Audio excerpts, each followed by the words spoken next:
Hey everyone, welcome back to Open Remote.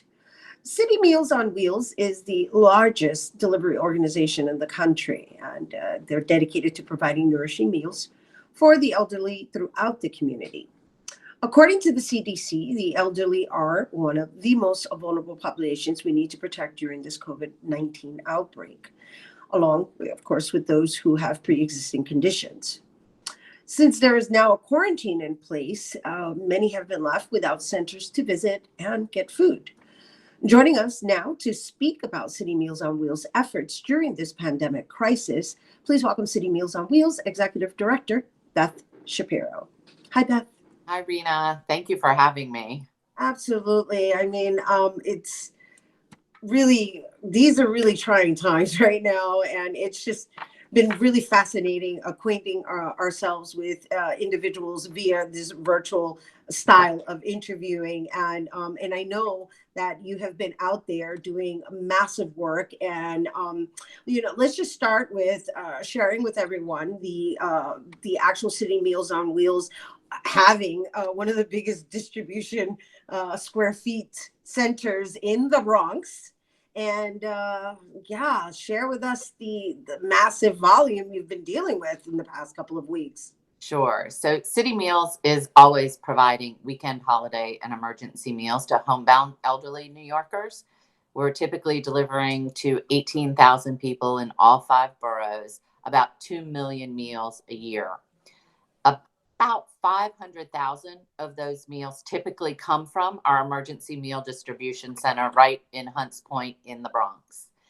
To put some framework around what we're doing now, we have delivered 150,000 meals and are in the process of packing and preparing to deliver 300,000 more in the coming weeks, all emergency meals coming from the emergency meal distribution center. So in just a month or so in total, we will have done almost what we did all of last year in emergency meals. In a matter of how many weeks? Well, we started 2 weeks ago, and I assume it will, we'll be going for the next few weeks, obviously. And as long as we need to get food to older New Yorkers who are in need right now. So where's the food coming from? Sure. We all over, literally all over the country. From the warehouse, we're doing shelf stable meals. So it's food that people can have on hand. There are still meal deliveries going out with fresh meals from meal centers around the city. They're purchasing, procuring, buying, trying to cook. And as long as that happens, those will be several meals a week. And then these shelf stable meals to fill in the whole, making sure there's food every day of the week for these people. So how is this distribution occurring? Is it a daily distribution, a weekly distribution? How is that occurring? It's typically daily. We've moved to less frequently, but more meals at a time because our roles are increasing. As I had said, we feed 18,000 people normally, but there are now an additional 22,000 older New Yorkers who usually get their lunches, sometimes breakfast and lunch, at a senior center throughout the city. Those people don't have that option anymore. So we're adding them to getting emergency meals as well. We have volunteers and staff deliverers all over the city. There's a dire need for volunteers. Last week, in total, for the last week or two, we had over 400. We'll probably have another 250 volunteers just this week alone, helping us get food where it's needed. So what kind of volunteering are you referencing? Are you looking for people to help pack? Are you looking for people to deliver? Are you looking for people to just be in communication with some of these people? Because I also understand that you offer the service of just checking in on these elders, and I know that right now during these times, these methods are being done either by phone and or through the door, which has been really interesting. Just to the whole concept of it is just wow. It is. It's a complete, switch for us, right? We're always dealing with people who are isolated. I think the general public has a much stronger understanding of what that means now. And we can't walk in to someone's home to deliver a meal. So we're following CDC guidelines. Deliverers are wearing gloves and talking through the door to make sure someone's there. We're not going to leave meals just hanging on a door. So making sure someone's there and doing a distance handoff. We need volunteers for that. We need volunteers packing at the warehouse. And we do, as you said, deal with isolation on any given day. And we actually have a friendly visiting program where we pair a meal recipient with a volunteer, and they agree to meet weekly for an hour or so. And typically those relationships last for years. Obviously, we had to end that. And a few weeks ago, we switched to changing that from person to person meetings to phone calls, just to still connect and communicate with people who are isolated and hungry.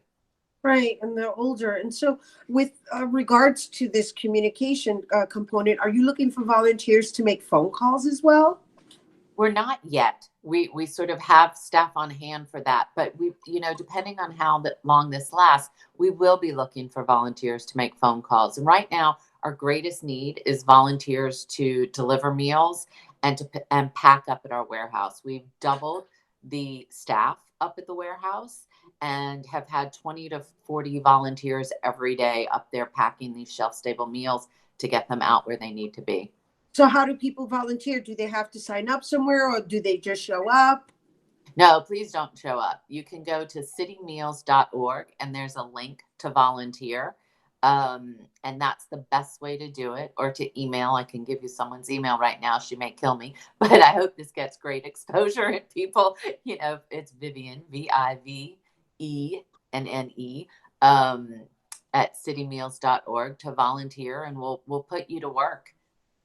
Okay, and so before we go, can you just share how an elderly who may not be listed within the senior citizens can get in touch with the organization to have food delivered to them as well? Two ways. Of course, call 311, the city's hotline, but also if you visit citymeals.org, there's a link for volunteering, there's a link for donating, and there's a link for Get Meals. So people can get information about getting meals, how to sign up, the phone numbers in their local area to call to make sure we get food where they need it. All right, then thank you so much for your time, Beth. And, thank you for being there for our elders. Are there any last words you want to share with our viewers? I think it's a time where everyone is stressed and nervous. And if you can think about, of course, yourself and your own safety, but even your neighbor across the hall or down on a different floor in your building. And if it's someone you don't normally see, just knock on the door and make sure they're okay. And, it's really about neighbors helping neighbors right now. Absolutely. In the end, we're all in this together. We are. Thank you. Thank you. And you guys, for more information on City Meals on Wheels, you can visit citymeals.org. All right, don't go anywhere. Bobby C's Weekly Sports Roundup is coming up next.